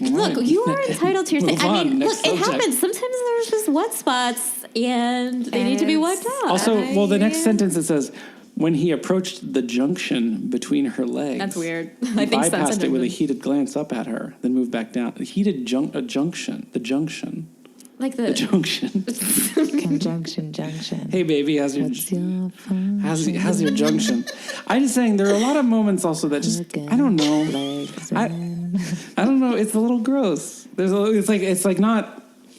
I mean, you know, I don't mean to be too puritanical, but Oh, sweet pea. when I read, Too late. yeah, when I read like, Never once have you well, let me read cleaned this up my other. junction. I have not. I will not clean your junction. That's not something we do. That's not a couple time activity. Well, I'm gonna go. Meghann and Matty are getting divorced right now. There's also just a lot of there's a lot of the way. I don't know. It's. I mean, again, it's a woman writing. I think. Yeah. So, just the way the vagina is described a lot of the time, like weird choices of like here's a example. Bared from the waist down, she cried out as he slipped a testing finger between her folds. Her folds. That I've read before. Folds I've read. Folds is yeah, one. Yeah, yeah. What? I mean, that's very evocative. How else would you describe those? Like I think Her saying cooch. I don't know. I just folds just doesn't sound sexy is what I'm saying. I don't know. I think there's sexier words. Oh, I'm sorry. Cooch is No, a I sexy don't actually use cooch. I don't actually use cooch. Folds just doesn't sound sexy. I just like to be That's like, what a guy. you know, That's that like if puss. I feel like we need like a guy's romance novel to be like. Maddie, you should saw write the one. cooch. Go ahead. Maddie, you gotta write a guy's romance novel. But there's like a few other. There's a couple like I think at one point it calls her vagina her moist center. Yeah. Yeah. Like he runs along her moist center. I These just, are okay. yeah, These are okay. it's okay. I just think, I mean, saying vagina to me, Yeah, well, so vagina's clinical. not it's very clinical. not the right word. It's just I But don't the know. P word and the C word are also like just super overdone and gross Yeah. and like whatever. So it's like, yeah, how many other ways you can do it? Her pup pup. He ran his fingers up her pup pup. Now that I'm into. The P word, right? That's the P word. I also want to talk about testing finger though, because Testing that's finger, what I thought also you were that, going to also mention. that. I'm like, yeah, Also testing that. finger is fucking weird. The testing finger. No, but I like, but that to me is Jamie. What's her last name? His name Frazier. Jamie Frazier, asking permission to like, can I kiss you? Yeah. It's like, is this okay? It's like it's a testing finger. Look, how Yeah. many times have we, Becky? How many times have you just had like a testing finger? Just being like, hey, before we go anywhere, like, can I just like stick my finger up, be like real quick, just to make sure that this is okay? Yeah, I mean, look, I'm like, take a test and we'll see if you test. Just take my temp. We all know how it's done. yeah. And we'll go from there. Here's the thing I want to say about this is, yes, it does seem like he does grab her and it's weird and he rips her panties and it's weird, but I think it was the scene where he kissed, like it was the scene that you read where he was in the club and it's like he kisses her and he kind of like sticks his tongue in her mouth to check if it's okay. And it it is okay. And then the testing tongue, and then they like deepen their kiss. And yeah, even though it isn't "Can I kiss you" as sexy as Jamie Fraser would do it, it is kind of an ask without vocalizing it, which in this world obviously would be the worst. It's like, get your tongue out. But like in this world, it's like, okay, he's like, she's keen, I think he just doesn't have the charm of a Jamie, because I think he's personality-less. Yeah, because he's a that's vampire. not actually I have a passage here. It says he was cultured, funny, and sexy as hell. So funny. I will say we've seen a lot of the culture and the fun. No evidence of that. Yeah, he made no jokes. Unless here's when I was reading it, I was all the time picturing him talking like Dracula because he wasn't like fully formed. Yeah, like that was like, I want to come in for a meeting. And because like he wasn't so many meetings. So many meetings. Like one meeting, and two meetings. Which, by the way, follow Count Von Count on Twitter. It's the best thing in the world. Okay. What was I gonna say? Because his character isn't there's no backstory. He's not well rounded. Like at least with Abigail, like yes, she's our protagonist, but for a male protagonist, he needs to be fully formed. I think he needs to have layers in order for us to like believe in their he's love. Not tortured in any way. He's not been through We know anything. he's old and his family's been around a long time. But we didn't even get a taste of his family, honestly. I kind of wanted more about him. Fuck this guy. You know what? I've turned on him. And once I turned, I'm turned. Wait, okay. Remember when he says, like, she says, like, her name's Blanchard. Mm-hmm. Literally everyone else in the fucking city is, as soon as she's like, I'm Abigail Blanchard, they're like, ho, Blanchard. Give this bitch her space. Because she is whatever. He's been around forever. She even says, she's like, oh, it's weird he wouldn't recognize my name. And then at some point, like later on, he's like, oh, I thought it might be a coincidence. Bitch, it's not a coincidence. No, you're talking about. You've lived in this city for 1,000 years. Like, what the fuck is wrong with you? Yeah. Fuck you, idiot. Yeah. I would have, for me, this has been my experience with men. Sassy men are great, right? Mm-hmm. Like, I married a sassy man. Mm-hmm. But, man, a relationship does not sustain and if you don't have any respect for them. 100%. And I would not have any respect for somebody that dumb. Well, I will say... Do you want to say something dumb now? Well, I'll say the counter. Well, no, I have something very intelligent. I would say, at the same time, they're a good match for each other because when she sees her friend, redheaded Rebecca's like, do you mean Becky? Oh, Sebastian Storm? Oh, yeah, the vampire. Like, oh, yeah, the vampire CEO? Yeah, I know him. Like, she knows Sebastian Storm. And at that point, I was like, oh, like, because I had the same thought about why did he know Abigail, the Blanchards. But I was like, at that point, I was like, oh, yeah, she's like a witch. And there's like this rich, I guess, like Rebecca confirmed that it's out in the open. They know this guy's a vampire, and he's well known. I'm like, oh, if Rebecca knows this guy, like, oh, she should have known Sebastian Storm also. Yeah, Abigail's a dum-dum. Yeah, I mean, the characters weren't written to the top of their intelligence. And it does... Like even like we were saying of like, yeah, it's a New Orleans thing, yeah, it's a vampire thing. I think we all would have liked it a lot more if these characters were written like intelligent characters that felt real. It would have been like, I would forgive all of these like kind of the stuff.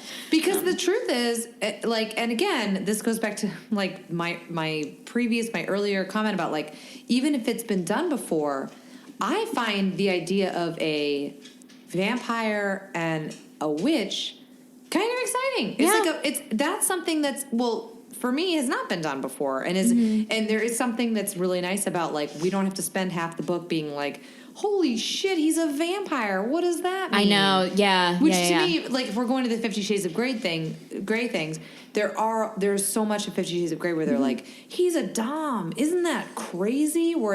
I'm always just like, except that is that's the thing. I mean, I think 50 Shades of Grey is a bad portrayal of a sub-dom relationship. I think a lot of people think that way, and it was like.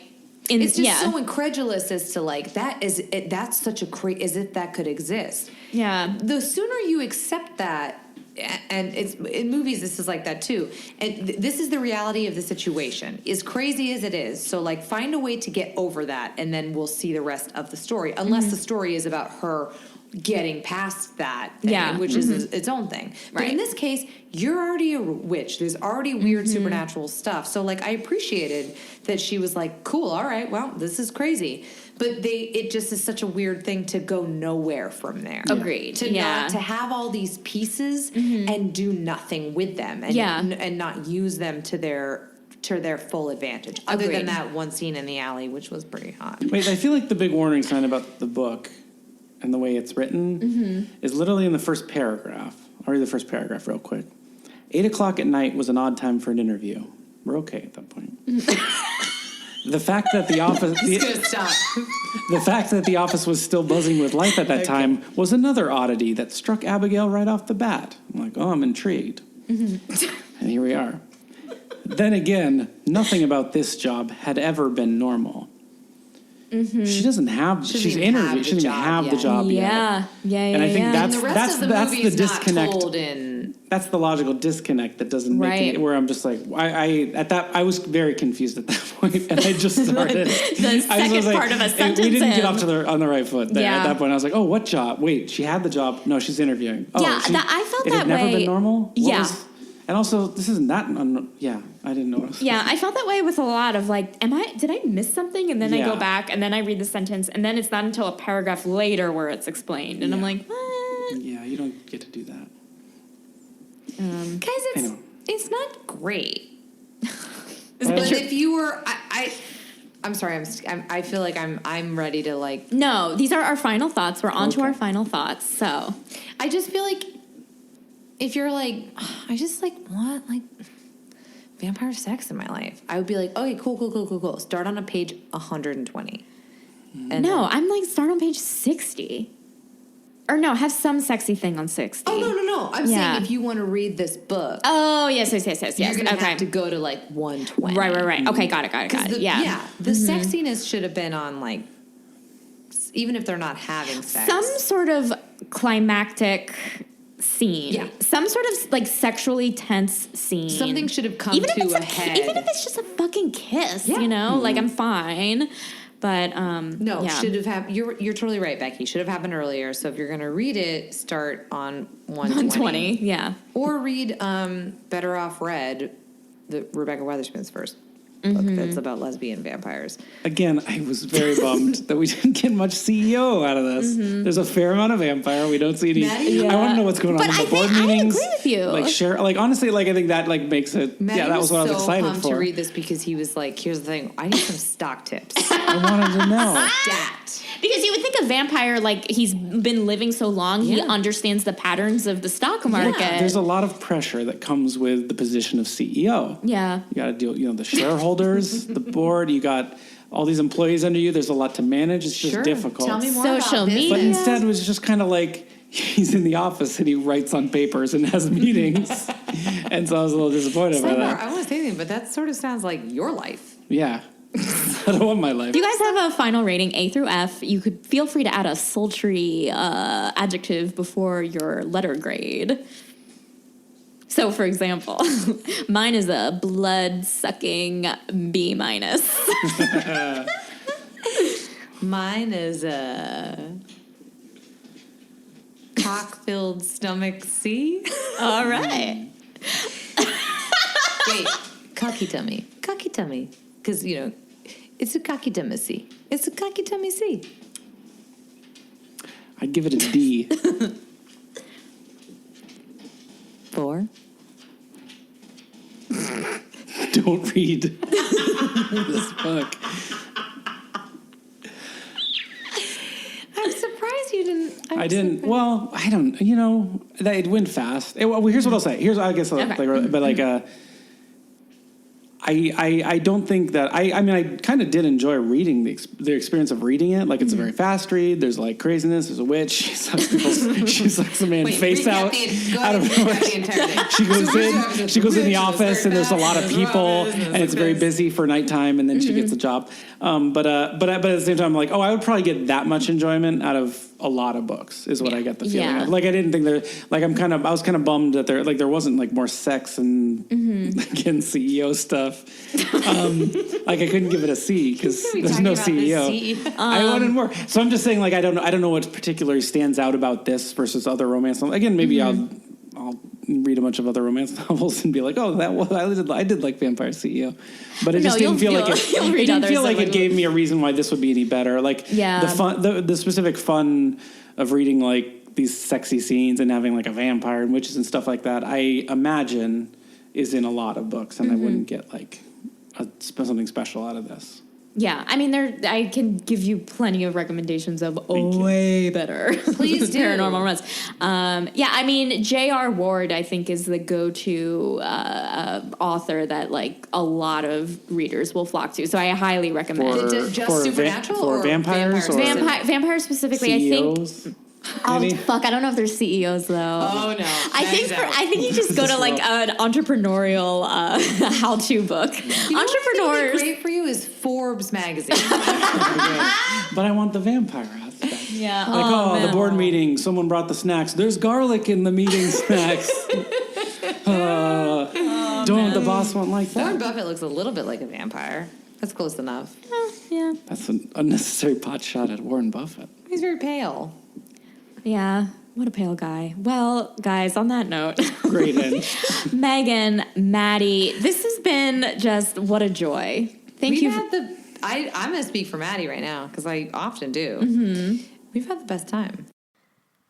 What a delightful episode. And at the end of the day, I hope it offered you tips on how to grow your business. You can follow Too Stupid to Live on Twitter and Instagram at TSTL Podcast.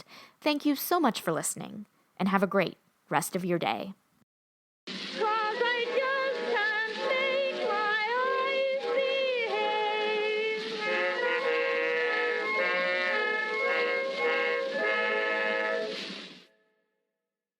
When you make decisions for your company, you always look for the no-brainers.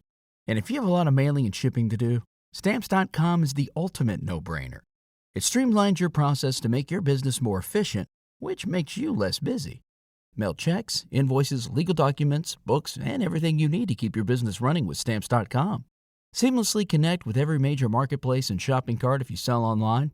Schedule package pickups through the dashboard and automatically see your cheapest and fastest shipping options from different carriers, with rates up to 89% off USPS and UPS rates. And with the Stamps.com mobile app, you can take care of mailing and shipping wherever you are, even on the go. Make the same no-brainer decision as over 1 million other business decision makers with Stamps.com. Sign up at Stamps.com with code PROGRAM for a special offer that includes a 4-week trial, plus free postage and a free digital scale. No long-term commitments or contracts. That's Stamps.com, code PROGRAM. When you make decisions for your company, you look for the no-brainers. And if you have a lot of mailing to do, Stamps.com is the ultimate no-brainer. Mail checks, invoices, documents, and everything you need to keep your business running. Get rates up to 89% off USPS and UPS. And with the mobile app, you can take care of mailing on the go. Make the same no-brainer decisions as over 1 million other businesses with Stamps.com.